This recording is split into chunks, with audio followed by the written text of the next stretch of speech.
আজ বাদ আসর গুলশান আজাদ মসজিদে নামাজে জানাজা শেষে বনানী সেনাবাহিনী গোরস্থানে তার দাফন অনুষ্ঠিত হবে। স্বজনরা জানিয়েছেন, রাতে অন্যান্য দিনের মতোই বাসায় কম্পিউটারে লেখালেখির কাজ করার সময় অসুস্থ হয়ে পড়েন তিনি। দ্রুত হাসপাতালে নেওয়া হলে চিকিৎসকরা তাকে মৃত ঘোষণা করেন। চিকিৎসকরা জানিয়েছেন, হৃদরোগে আক্রান্ত হয়েই তার মৃত্যু হয়েছে। আমিন আহমদ চৌধুরী 1965 সালে সেনাবাহিনীতে যোগদান করে 2002 সাল পর্যন্ত কর্মরত ছিলেন।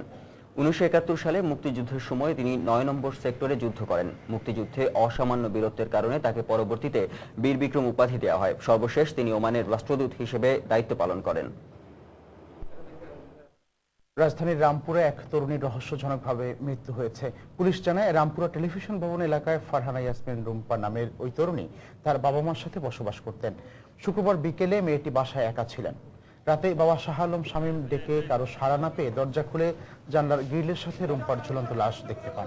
পরে পুলিশ এসে লাশ উদ্ধার করে ময়নাতদন্তের জন্য ঢাকা মেডিকেল কলেজের মর্গে পাঠায়। পুলিশ আরও জানিয়েছে, মৃতদেহের শরীরে কোনো ক্ষতচিহ্ন ছিল না, তবে এটি আত্মহত্যা কিনা তা এখনো নিশ্চিত করে বলা সম্ভব নয় বলে জানান কর্তব্যরত পুলিশ কর্মকর্তা। এ ব্যাপারে তরুণীর বাবা বাদী হয়ে রামপুরা থানায় একটি অপমৃত্যু মামলা দায়ের করেছেন। হয়তো বা আমি এখন বলতে পারবো না, আসলেই বলতে পারবো না, যেহেতু পোস্টমর্টম রিপোর্ট না হবে অন্য কিছু বলতে পারবো না। পুলিশ তদন্ত করবেন।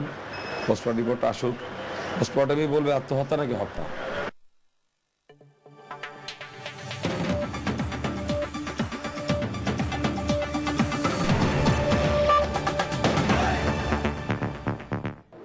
পাকিস্তানের বিচার বিভাগ ও বিভিন্ন রাজনৈতিক দল একত্র হয়ে সাবেক সেনাপ্রধান পারভেজ মোশাররফের বিরুদ্ধে কাজ করছে বলে অভিযোগ করেছেন মোশাররফের মুখপাত্র মোহাম্মদ আমজাদ।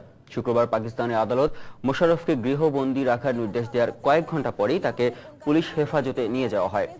আদালতে তার বিরুদ্ধে মামলার শুনানির আগ পর্যন্ত দুদিন পারভেজ মোশাররফকে ইসলামাবাদের পুলিশ সদর দপ্তরে রাখা হবে। এদিকে বিচারিক প্রক্রিয়ার মধ্য দিয়েই সমস্যার সমাধানে প্রতিজ্ঞাবদ্ধ সাবেক সেনাপ্রধান পারভেজ মোশাররফ, এমনটা জানিয়েছেন তার আইনজীবী আহমদ রাজা কাসুরি। এছাড়া ন্যায় বিচারের প্রতি মোশাররফ যথাযথ সম্মান দেখাবেন বলেও জানান তিনি। বোস্টন ম্যারাথনে বোমা হামলার ঘটনায় অপর-অভিযুক্ত 19 বছর বয়সী জোখার জান্নায়েভকেও গ্রেফতার করেছে পুলিশ। শুক্রবার রাতভর অভিযান চালিয়ে ওয়াটার টাউনের একটি নৌকা থেকে তাকে গ্রেফতার করে পুলিশ জানিয়েছে, গ্রেফতারের সময় জোখার জান্নায়েভের শরীরে বিভিন্ন স্থান থেকে রক্ত ঝরছিল। এর আগে পুলিশের গুলিতে 26 বছর বয়সী তামাল্লান জান্নায়েভ নিহত হয়। এরা দুজনই মার্কিন যুক্তরাষ্ট্রের বৈধ অভিবাসী এবং চেচেন বংশোদ্ভূত সহোদর বলে প্রকাশ করেছে মার্কিন গণমাধ্যম এনবিসি এবং সিএনএন। বোস্টন ম্যারাথনে হামলাস্থলের কাছাকাছি একটি দোকানের সিসিটিভি ফুটেজ থেকে তাদের চিহ্নিত করে এফবিআই।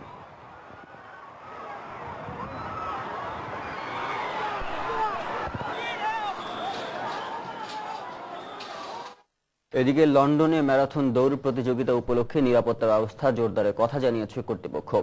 যুক্তরাষ্ট্রের বোস্টনে ম্যারাথন দৌড় প্রতিযোগিতায় হামলার পরিপ্রেক্ষিতেই উদ্যোগ নিয়েছে ব্রিটিশ সরকার। রোববার বসছে এই আসর। লন্ডনে গত বছরের ম্যারাথন দৌড় প্রতিযোগিতার চেয়ে এবছর 40% বেশি পুলিশ কর্মকর্তা মোতায়েন থাকবে বলে শুক্রবার জানায় কর্তৃপক্ষ। এছাড়া দৌড়বিদ ও দর্শকদের নিরাপত্তা নিশ্চিত করতে ডগ স্কোয়াডও কাজ করবে বলে জানিয়েছে পুলিশ প্রধান। বোস্টনের মতো লন্ডনে ম্যারাথন প্রতিযোগিতায় সন্ত্রাসীদের হামলা চালানোর কোনো উদ্দেশ্য আছে কিনা তা খতিয়ে দেখতে এফবিআই এর সাথে যোগাযোগ করেছে ব্রিটিশ সরকার, কিন্তু এখনো তেমন কোনো তথ্য পাওয়া যায়নি।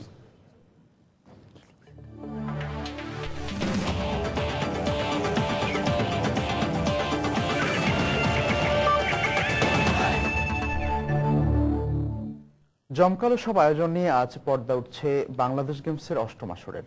উদ্বোধনী অনুষ্ঠান নিয়ে শুরুতে নানা শঙ্কা ও অনিশ্চয়তা থাকলেও শেষ পর্যন্ত বাস্তবতা রূপ নিচ্ছে তা। বিকেল 4টায় বর্ণিল সব আয়োজন নিয়ে শুরু হবে উদ্বোধনী অনুষ্ঠান।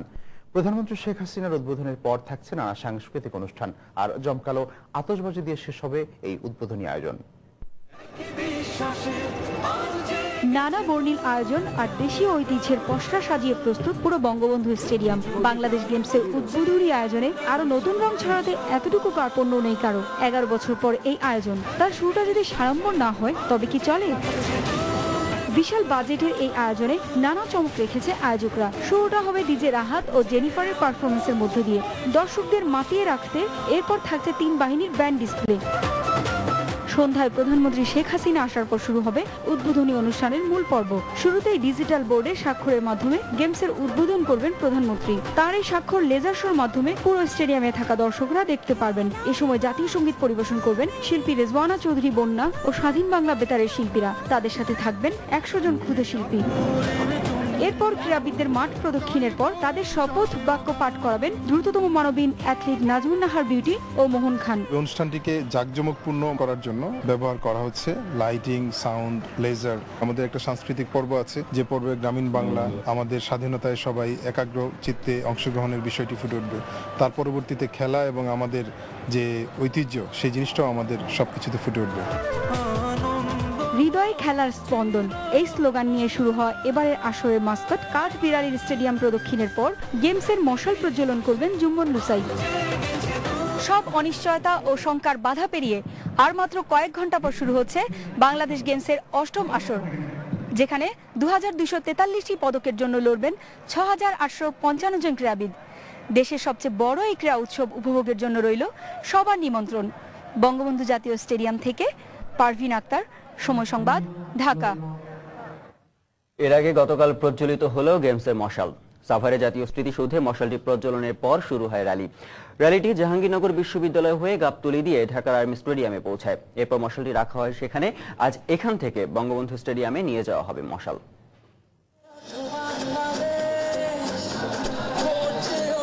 বাংলাদেশ গেমস শুরুর একদিন আগে শুক্রবার জ্বালানো হলো মশাল। সাভার জাতীয় স্মৃতিসৌধে এই উপলক্ষে আয়োজন করা হয় বর্ণাঢ্য অনুষ্ঠানের। এতে ক্যান্টনমেন্ট বোর্ড, বালক ও বালিকা উচ্চ বিদ্যালয়ের কয়েকশো ছাত্রছাত্রী অংশ নেয় চোখ জুড়ানো মনোজ্ঞ ডিসপ্লেতে।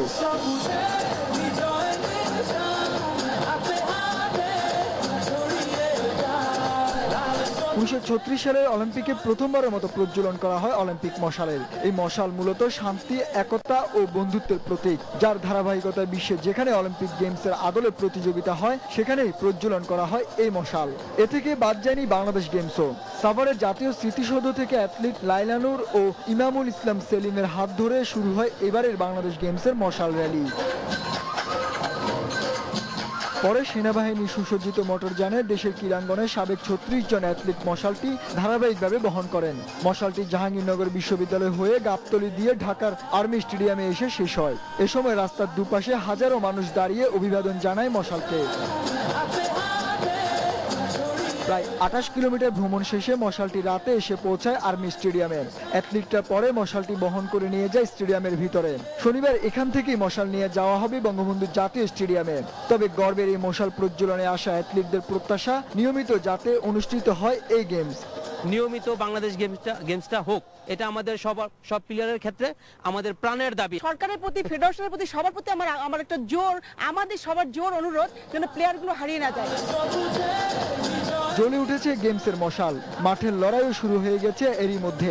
এবার অপেক্ষা গেমসের প্রাণ অ্যাথলিটদের ক্রীড়ার নৈপুণ্য দেখার। শান্তু বিশ্বাস, সময় সংবাদ। বাংলাদেশ ও জিম্বাবুয়ে টেস্ট সিরিজ প্রসঙ্গ। হারারে টেস্টের তৃতীয় দিন শেষে বাংলাদেশের চেয়ে 442 রানে এগিয়ে আছে জিম্বাবুয়ে। হাতে আছে 3 উইকেট। এর আগে প্রথম ইনিংসে 134 রানে অল আউট হয়ে ফলোঅনে পড়েছে টাইগাররা। তবে বাংলাদেশকে আবারও ব্যাট করতে না পাঠিয়ে দ্বিতীয় ইনিংসে ব্যাট করছে স্বাগতিকরা। দিন শেষে জিম্বাবুয়ের সংগ্রহ 7 উইকেটে 187 রান। আগের দিনের 1 উইকেটে 95 রান নিয়ে খেলতে নেমে স্কোরবোর্ডে 7 রান যোগ করেই ফেরেন জহুরুল। 43 রান করেন তিনি। এরপর মধ্যাহ্ন বিরতির আগে আশরাফুল 38, মাহমুদুল্লাহ 3, সাকিব 5, অধিনায়ক মুশফিক আউট হন 3 রান করে। 15 রান যোগ না করেই শেষ 4 উইকেট হারিয়েছে টাইগাররা। সিঙ্গি মাসাকাজ্জা ও জারফিস্টান 4টি করে উইকেট। তবে নিজেদের দ্বিতীয় ইনিংসে ব্যাট করতে নেমেই বিপদে পড়ে জিম্বাবুয়ে।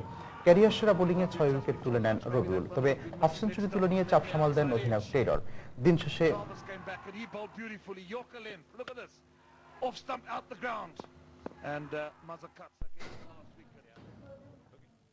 সকালের সময় এ পর্যায়ে শীর্ষ সংবাদগুলো জানিয়ে দিচ্ছি আরেকবার। মহাসড়কে নাশকতায় ব্যবহার করা হচ্ছে কোমলমতি শিশুদের। পুলিশের অনুসন্ধানী রিপোর্টে অভিযোগের তীর স্বাধীনতা বিরোধী চক্রের দিকে। ফটিকছড়ির মতো ঘটনা আবারও ঘটানোর হুমকি দিচ্ছে বিরোধী দল। মন্তব্য প্রধানমন্ত্রীর, পরীক্ষার সময় হরতাল না দেওয়ার আহ্বান। ফটিকছড়ির মতো ঘটনা এড়াতে নির্দলীয় সরকার প্রতিষ্ঠার দাবি বিএনপির। সন্ত্রাস ছেড়ে রাজনীতিতে ফিরে আসার আহ্বান আওয়ামী লীগের। প্রায় এক যুগ পর আজ বসছে অষ্টম বাংলাদেশ গেমসের আসর। সাভার জাতীয় স্মৃতিসৌধে মশাল প্রজ্বলনের পর বর্ণাঢ্য র্যালি।